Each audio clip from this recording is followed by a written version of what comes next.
कानपुर में ग्वालटोली मकबरा जामा मस्जिद में पेश इमाम सईद अब्बास को हटाने की मांग का मामला दिन पर दिन बढ़ता जा रहा है। कानपुर प्रेस क्लब में प्रेस वार्ता करते हुए शिया वक्फ बोर्ड द्वारा बनाई गई मुहाफिज कमेटी की 11 सदस्यीय टीम ने बताया कि शिया जामा मस्जिद मकबरा ग्वालटोली, जो कि शिया सेंट्रल वक्फ बोर्ड ऑफ वफाई 1453 मोतुमुद्दुल्ला की संपत्ति है, जिसमें मौलाना अली अब्बास तकरीबन 40 वर्षों से नमाज पढ़ा रहे हैं।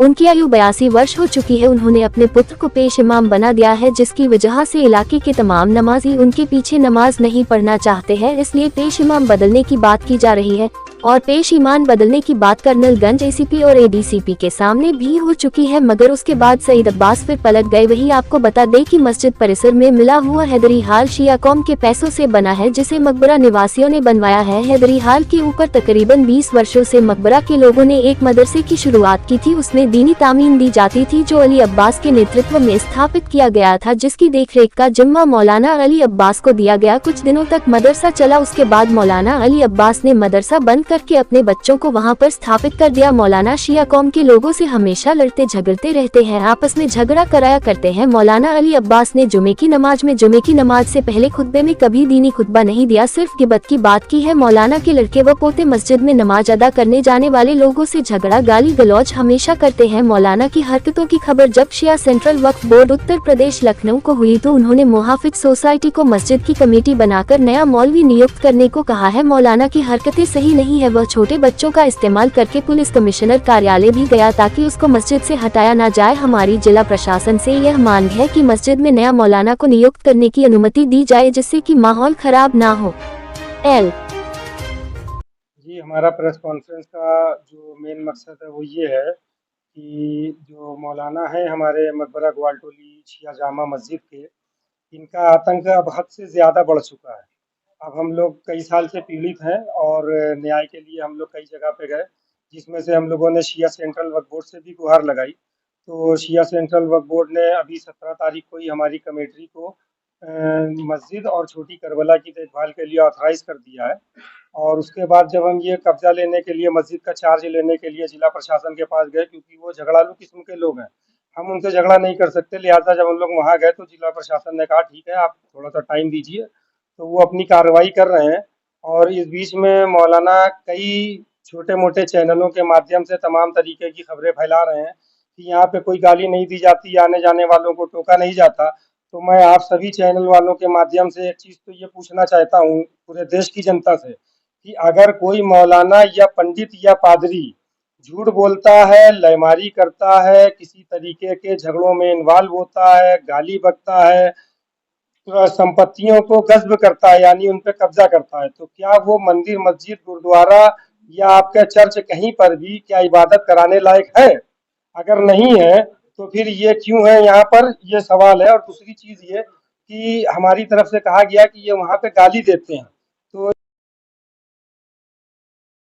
जैसे किसी की मिट्टी हो जाए तो उसमें आप उसका जब नमाज जनाजा पढ़ा सकते हैं, जुमे के दिन नमाज पढ़ा सकते हैं। अभी कुछ हम लोगों के धार्मिक प्रोग्राम भी हैं जो उस हाल में होते हैं, जैसे हमारे कासिम भाई बैठे हुए हैं, ये 72 ताबूत का प्रोग्राम कराते हैं अंजुमन मासूमिया की तरफ से।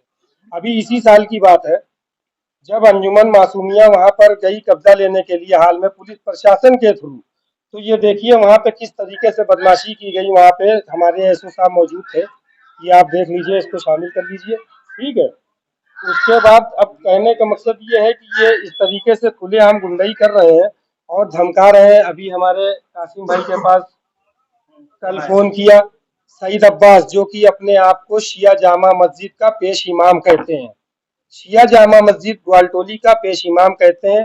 कल उन्होंने हमारे कासिम भाई के पास फोन किया और फोन करके उनको गाली दी और गाली दे के कहा कि तुम्हें घर से अपहरण करवा के गोली मरवा देंगे, तुम मेरा कुछ नहीं कर पाओगे, ठीक है। जिसकी डिटेल इनके पास मौजूद है, उनका नंबर इनके मोबाइल में है, उसमें कॉल का ड्यूरेशन होता है। बाकी पुलिस जांच करेगी तो उसमें सारी चीजें सामने आ जाएंगी कि किया कि नहीं किया। जी आपकी कमेटी को तो ये निर्देश आदेश जी दिए जी गए कि आप लोग जो है कब्जा करिए जी या वक्फ। अब ये बताइए, शरीयत के मुताबिक क्या कोई इमाम दूसरे अपने बेटे को या किसी और को उस मस्जिद का इमाम बना सकता है? भाई, इसका जवाब मैं आपको ये सिर्फ कहना चाहूँगा कि आप लोग भी किसी न किसी समाज से जुड़े हुए हैं, आपका भी अपना एक धार्मिक स्थल होता है। धार्मिक स्थल में कहीं पर भी हो, एक कमेटी होती है। वो कमेटी डिसाइड करती है कि उस धार्मिक स्थल में इबादत कौन कराएगा, धार्मिक स्थल में देखभाल कौन करेगा, यानी मौज़िन कौन होगा।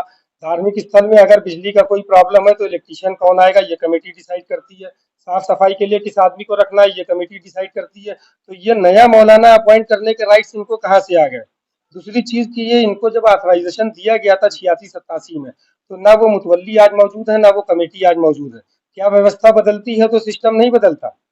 यहाँ पे ये जबरदस्ती और सिर्फ गुंडई की जा रही है। आप इस मामले में किस किस पर कार्रवाई और मुकदमा चाह रहे हैं?